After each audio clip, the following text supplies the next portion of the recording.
Hello guys, welcome to study skill success. तो यार आज से हम एक नई सीरीज स्टार्ट करने जा रहे हैं आपके नीट यूजी 2024 की बायोलॉजी के लिए। ठीक है, ये पूरी सीरीज सबसे पहले हमारी हिंदी में रहेगी क्योंकि यूट्यूब पे हिंदी में काफ़ी ज़्यादा कंटेंट अवेलेबल नहीं है। जितने भी नीट यूजी के हिंदी के एस्पिरेंट्स हैं उन सभी के लिए। ठीक है, तो सबसे पहले 1 मिनट में मैं आपको ये एक्सप्लेन कर देता हूं कि इस सीरीज में हम करने क्या वाले हैं। उसके बाद हम चलेंगे हमारे एक्चुअल पॉइंट पे। ठीक है, देखो हर एक चैप्टर को ना अलग अलग टॉपिक्स में डिवाइड किया गया है। जैसे अगर मैं ये चैप्टर लूं कोशिका जीवन की इकाई, इसके अलग अलग टॉपिक्स जो है वो है कि कोशिका क्या है, कोशिका सिद्धांत, कोशिका का समग्र अध्ययन, प्रोकैरियोटिक कोशिका, यूकैरियोटिक कोशिका। तो हम एक एक वीडियो में एक एक टॉपिक को क्लियर करते हुए चलेंगे ताकि हमारी वीडियो शॉर्ट बने, आपको भी देखने में इंटरेस्टिंग लगे और आपका पूरा एनसीईआरटी जो है वो रिवाइज भी होता रहे। आज की इस वीडियो में हम पहला टॉपिक करने वाले हैं कि कोशिका क्या है और कोशिका सिद्धांत क्या है, कोशिका के क्या क्या सिद्धांत है और वो सिद्धांत किन्होंने दिए। तो इसको कवर करेंगे पूरा का पूरा, इसे एनसीईआरटी बेस्ड रखेंगे। एनसीईआरटी से बाहर हम कुछ भी बायो का इसमें नहीं करेंगे। सबसे पहले क्लास 11 का करेंगे, उसके बाद क्लास 12 का करेंगे, चैप्टर वाइज और चैप्टर में भी टॉपिक वाइज आपको ये वीडियोस मिलने वाली है। ठीक है, तो इस वीडियो को यार पूरा देखिएगा, बताइएगा देख के कैसा लगा वीडियो। कुछ अगर इसमें और ऐड ऑन करना होगा तो वो भी आप कमेंट सेक्शन में कमेंट करके बताइएगा। बाकी अगर वीडियो की बात करूं तो आज है मंडे, तो हर दिन मंडे टू फ्राइडे, ठीक है, मंडे टू फ्राइडे यानी कि 5 डेज हो गए, 5 डेज कोशिश करूंगा सैटरडे भी आपको रोज रात 8 बजे ये वीडियो जो है वो मिल जाया करेगी। ठीक है, रोज रात 8 बजे मंडे टू फ्राइडे या फिर मंडे टू सैटरडे, वो अभी डिसाइडेड नहीं है, बाद में डिसाइड करेंगे। तो आपको ये वीडियो जो है वो मिल जाया करेगी। बाकी इसके पीडीएफ की अगर मैं बात करूं तो आपको टेलीग्राम चैनल ज्वाइन करना होगा, यहाँ से आपको इसकी पीडीएफ मिल जाएगी। क्लास की पीडीएफ, प्रैक्टिस के लिए काफी सारे क्वेश्चंस की पीडीएफ ऑलरेडी अवेलेबल है।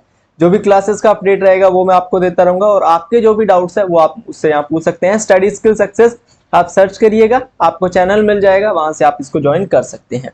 बात करते हैं हमारे टॉपिक पर जो है कोशिका जीवन की इकाई। देखो आप अपने चारों तरफ जरूर देखते होंगे कुछ जीव पाए जाते हैं और कुछ क्या पाए जाते हैं, कुछ पाए जाते हैं निर्जीव। अब जो जीव होते हैं वो जीव क्यों होते हैं और निर्जीव जो होते हैं वो निर्जीव क्यों होते हैं, इसके बारे में अगर हम सोचें तो बहुत कुछ सोच सकते हैं। ठीक है, तो चलिए, जीव क्यों होते हैं? जिनमें कोशिका पाई जाती है वो तो होते हैं निर्जीव, वो अपनी डेली की एक्टिविटीज कर पाते हैं इसलिए जीव होते हैं। और जिनमें कोशिका का अभाव होता है यानी कि जिनमें कोशिका नहीं पाई जाती वो क्या होते हैं, वो होते हैं निर्जीव। अब चलिए आज के हमारे नोट्स पर चलते हैं। तो ये हमारा पहला आज का पार्ट है। सभी जीवधारी कोशिकाओं से बने होते हैं, ये मैं आपको बता चुका हूं कि जो जीव होते हैं उनमें कोशिका पाई जाती है इसलिए वो जीव कहलाते हैं। निर्जीव होते हैं उनमें कोशिका नहीं पाई जाती इसलिए वो निर्जीव कहते हैं। इसके अलावा भी एकल कोशिका से जितने भी जीव बने होते हैं उन्हें एक कोशिक जीव कहते हैं और बहुकोशिका से बने जीवों को बहुकोशिक जीव कहते हैं। जैसे कि ह्यूमन, मनुष्य अपन बहुकोशिक से बने हैं इसलिए हमें बहुकोशिकीय जीव कहा जाता है। अब बारी आती है कि कोशिका है क्या। अब सबसे पहले जो भी हम टॉपिक पढ़ते हैं उसके बारे में पता तो होना चाहिए कि जो पढ़ रहे हैं वो है क्या। तो कोशिका है क्या? तो कोशिकीय जो जीवधारी होते हैं वो स्वतंत्र अस्तित्व व्यापन और जीवन के सभी आवश्यक कार्य करने में सक्षम होते हैं। कोशिका के बिना किसी का भी स्वतंत्र जीव अस्तित्व नहीं हो सकता। जैसे कि मैंने स्टार्टिंग में बताया ना कि बिना कोशिका के आप अपनी डेली की एक्टिविटीज को नहीं कर पाएंगे। जिनमें कोशिका होती है वो अपनी डेली एक्टिविटीज जो है वो फुलफिल कर पाते हैं। तो कोशिका क्या है? कोशिका वो है जिसके अंडर आप अपने जीवन की सभी आवश्यक कार्य करने में सक्षम होते हैं। इतना सा भी अगर आप याद रख लेते हैं, जीवन के सभी आवश्यक कार्य करने में सक्षम होते हैं किसके कारण? कोशिका के कारण। तो ये आपके लिए मोर देन इनफ होगा। नेक्स्ट चलते हैं हमारे टॉपिक पर। तो पहली बार कोशिका को देखा किसने था? तो पहली बार कोशिका को देखा था एंटोन वान ल्यूवेनहुक ने। देखिए थोड़ी टाइपिंग में मिस्टेक हो सकती है लेकिन देख के चलिएगा। पहली बार कोशिका को देखा एंटोन ल्यूवेनहुक ने और केंद्रक की खोज किसने की थी? वो की थी रॉबर्ट ब्राउन ने। केंद्रक क्या होता है उसके बारे में आगे पढ़ेंगे। तो पहली बार कोशिका को देखा एंटोन वान ल्यूवेनहुक ने और केंद्रक की खोज की थी रॉबर्ट ब्राउन ने। ठीक है, अब आता है कोशिका सिद्धांत। सिद्धांत याद रखिएगा, आपसे ये पूछा जा सकता है कि कोशिका का ये सिद्धांत किस वैज्ञानिक ने दिया।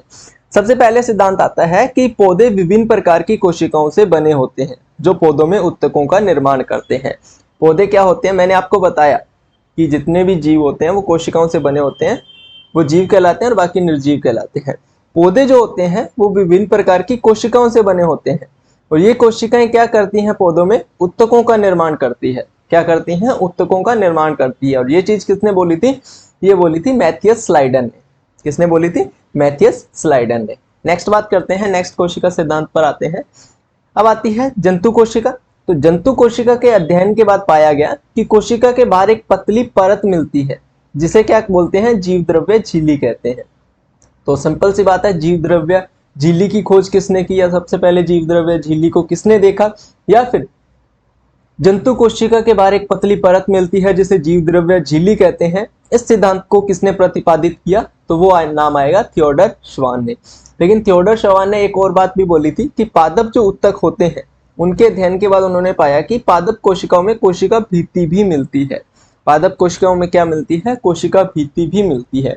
तो जीव द्रव्य झिल्ली और कोशिका भित्ति दोनों को किसने देखा था, तो थियोडर श्वान ने देखा था। ये बात याद रहेगी, नहीं भी रहेगी तो याद रखनी पड़ेगी वरना नीट क्लियर नहीं कर पाओगे। ठीक है, चलिए, और कोई अपने पास ऑप्शन नहीं है। चलिए नेक्स्ट बात करते हैं। छोटा सा वीडियो रहेगा, ज्यादा लंबा वीडियो हम नहीं खींचेंगे। अब क्या किया कि स्लाइडन और श्वान दोनों ने देखो कोशिका के कुछ कुछ हिस्सों को खोज लिया था, तो इन्होंने सोचा क्यों ना मिलकर काम किया जाए, एकजुट होकर काम किया जाए। तो इन्होंने क्या किया, थियोडर और श्वान ने मिलकर कोशिका सिद्धांत को प्रतिपादित किया। लेकिन इनका जो ग्रुप है वो इस बात में फेल रहा कि नई कोशिकाओं के निर्माण कैसे होता है। ये इस चीज को नहीं समझा पाए। ये कोशिका को तो इन्होंने समझा दिया कि कोशिका क्या होती है, जीव द्रव्य झिल्ली क्या होती है, इस चीज को तो इन्होंने समझा दिया, लेकिन इस चीज को ये नहीं समझा पाए कि नई कोशिका का निर्माण होता कैसे है। मतलब इन्होंने ये तो बता दिया कि बच्चा बड़ा कैसे होता है, लेकिन बच्चा पैदा कैसे होता है इसको नहीं समझा पाए। ठीक है, बच्चे का निर्माण कैसे होता है ये नहीं समझा पाए। तो इसके लिए इनको क्या मिली, इनको मिली असफलता। फिर इस चीज को समझाया किसने, तो इस चीज को समझाया रुडोल्फ ब्रचो ने।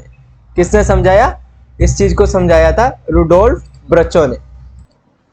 रुडोल्फ ब्रचो बोल दीजिए, रुडोल्फ बिरचो बोल दीजिए, एक ही बात है, नाम तो याद रह ही जाएगा। इस चीज को समझाया, इन्होंने स्पष्ट किया कि कोशिका क्या होती है, विभाजित होती है, जिससे क्या होता है, नई कोशिकाओं का निर्माण होता है और पूर्व स्थित कोशिकाओं के विभाजन से होता है। मतलब क्या होता है कि कोशिकाएं जो है वो विभाजित होती है, यानी कि अलग अलग टूट जाती है, और इन विभाजित हुई कोशिकाओं से क्या होता है, नई कोशिकाओं का निर्माण होता है। ये चीज समझाई थी रुडोल्फ ब्रिचो ने। कब समझाई थी, तो 1855 में, 1855 में उन्होंने स्लाइडन और श्वान की कल्पना को रूपांतरित कर नई कोशिका सिद्धांत को प्रतिपादित किया। मतलब कि जहां स्लाइडन और श्वान ने अपना काम छोड़ा था, वहीं से रुडोल्फ ब्रिचो ने अपना काम शुरू किया और इस सिद्धांत को प्रतिपादित किया। ठीक है, अब वर्तमान के जो कोशिका सिद्धांत हमें मिलते हैं वो दो मिलते हैं। सबसे पहला कि सभी जीव कोशिकाएं कोशिका व कोशिका उत्पाद से बने होते हैं। जितने भी जीव होते हैं वो क्या होते हैं, कोशिका और कोशिका के जो उत्पाद होते हैं उनके बने होते हैं। कोशिका के कौन कौन से उत्पाद होते हैं वो नेक्स्ट वीडियो में पढ़ेंगे। और सभी जो कोशिकाएं होती हैं वो पूर्व स्थित कोशिकाओं से निर्मित होती है। जैसा कि मैंने अभी बताया कि पहले जो कोशिकाएं होती हैं वो अलग अलग टूट जाती हैं, विभाजित हो जाती हैं, फिर उन्हीं विभाजित हुई कोशिकाओं से क्या होता है, नई कोशिकाओं का निर्माण होता है। तो ये छोटी सी आज की वीडियो थी जिसमें हमने समझा कि कोशिका होती क्या है और कोशिका सिद्धांत क्या है, कौन कौन से सिद्धांत को किन्होंने दिया, और जो एक्चुअल कोशिका के सिद्धांत है जिनको आप वर्तमान में आप पढ़ते हैं उन सिद्धांत को किसने दिया, तो रुडोल्फ ब्रिचो ने दिया था। कब दिया था, तो 1855 में दिया था। बाकी आपको इसकी पीडीएफ जो है वो कल सुबह तक इसी टेलीग्राम चैनल पर मिल जाएगी, जहां पर आप इस पीडीएफ को पढ़ सकते हैं। आगे की वीडियो हम कल यानी कि मंगलवार रात 8 बजे करेंगे। तब तक के लिए बने रहिएगा। चैनल को अभी तक सब्सक्राइब नहीं किया तो सब्सक्राइब करके बेल आइकन को प्रेस जरूर कर लीजिएगा, बिकॉज ऐसी ही वीडियोस आगे भी आपको चैनल पर मिलने वाली है। मिलते हैं गाइस नेक्स्ट वीडियो में, तब तक के लिए good luck and have a nice day.